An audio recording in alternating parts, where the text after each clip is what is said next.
Well, I think initially our challenges were, first of all, to get this healthy enough to make it work. When we first got it into the collection, there were very little foliage on it, 1 or 2 buds, actually, that were viable, when we weren't sure we were going to get this thing to survive. So it took us 4 years to get enough foliage on this so it would make styling worthwhile. But during that time, it's all young, straight, skyrockets kind of foliage. And so how to manage those very young and very straight pieces into an aged foliage that kind of fits this particular image. What were you doing when, like, because that's before I even came. Yeah. Right?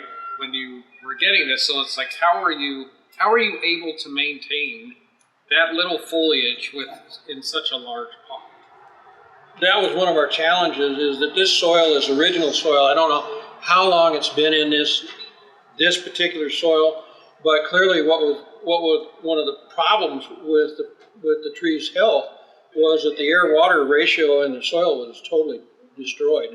And we initially considered transplanting, but with California junipers, and with this being such a unique piece of material, that transplanting just wasn't in the cards. We didn't think it would survive. Right. So essentially what we did was just tilt the pot to get drier soil in part of it, so it would get a little better air-water ratio going in a piece of the soil, to see if that would stimulate some root growth and get more foliage on the tree. Right. And it initially that's what happened. That one bud got more vigorous, and we kind of realized that we were onto something there. We just started to feed it and let it go. And where did this come from? Ray actually collected this with Harry around. That's pretty interesting. So that probably came from John. Oh, that's where Harry liked to collect things, and the other place was Sand Canyon.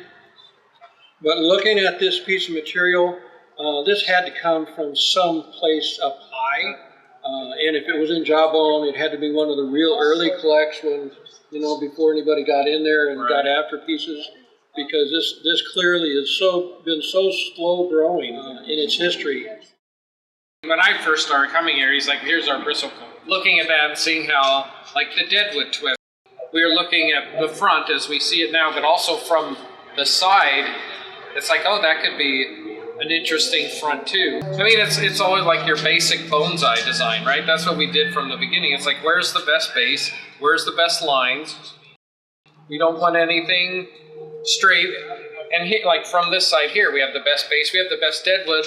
We don't get any of the live vein, because on the right-hand side, there's some bark there, but all of that is dead. If you follow that up, it's in the upper right portion, that horn up there, that's all dead. So it's like, okay, the live vein is in the back, in the far right,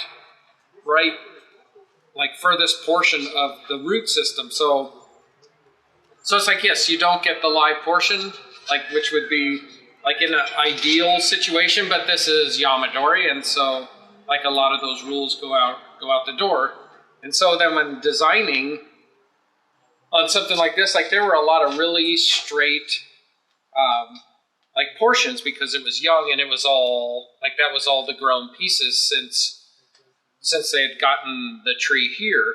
And so then trying to figure out and looking at like, what's the structural hierarchy. So it's like a bigger branch that's below another bigger branch that's a little further up, or a smaller branch. It's like, but too, when we are looking at this piece, it's like we want to push everything to the right, because that's kind of where all the deadwood is. And how do we take what branching we have there, putting some movement into it, but then like making a flow to the right side, keeping the left side short. And it's like not doing a windswept thing where everything's going to one side. It's like, this is like an alpine form.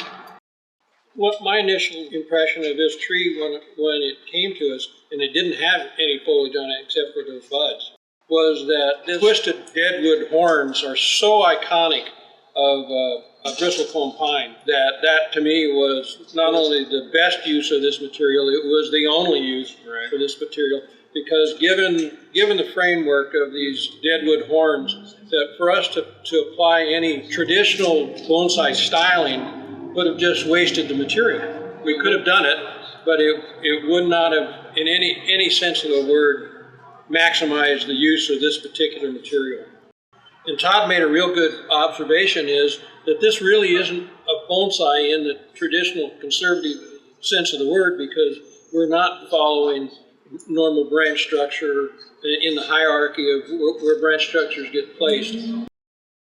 In a technical sense, we did have some reservations and some concerns about this first primary branch, because it certainly wasn't where it is now. It was totally out the other side. And that's one of the reasons there's raffia on that, so that we could bring it into a position that made sense for the design we were trying to pursue. Yeah, all I'm doing is like, I'm just cleaning off the branch, right? Cleaning off the bottom so you have a nice clean line. On a tree like this, it's like we don't want really big pads, we want smaller pads, right? Because like an alpine form, an ancient form, doesn't have those really big, thick pads. It's like they have smaller pads that are broken up. When I'm wiring these out, it's like, okay, you have a main branch and then like maybe another bigger branch comes off at one location, and then further down you have two more that come off. It's like, can we take those, and is there an opportunity there to split them all up into smaller layers, smaller pads, and then create these lighter pads, but more of them? Interestingly enough, replicates what we see these trees doing in nature. Sure. They don't have the big conifer sweeping, spreading branches that we associate with a Christmas tree form. This is a much more environment influenced. It only produces what minimally it has the resources to do, which, curiously enough, to our eye, makes it look older. I think structurally, like everything makes sense. Where it is, where it's going to go. I think too, like there's more, after this working, there's going to be more foliage on it, or maybe longer foliage than it will in the future. But with a tree that is this old and we've been growing it for this long, it's like leaving as much foliage as you can, and we can reduce and pull out some branches, but just trying to keep as much as we can. Just the features of the growth habits and the wood in this particular piece reveal much about its true age. Within the bonsai world, a lot of exaggeration of true age of the material happens, because bonsai really kind of have three ages: how old the plant is, how old we've made it look, and how long it's been a bonsai. All those are different ages. And so it's a natural given within bonsai that age gets exaggerated, the true age of the tree, for all kinds of reasons. With this particular piece of material, it has extreme age. This particular species is pretty prone to having termites, and so that the evidence of termite damage is in the wood. You can see the little runs. This tree, no termite. And the reason for that is that it grew so slow that the actual cells of the wood became infused with the sap, which turned into resin, which then solidified. And so this wood, because it grew so slow, is so hard that the termites just can't chew into it. It's not soft enough for them. For a tree to get the wood that hard and infused with resin, it takes a long time to get this big to grow that slow. This is old. This is really old.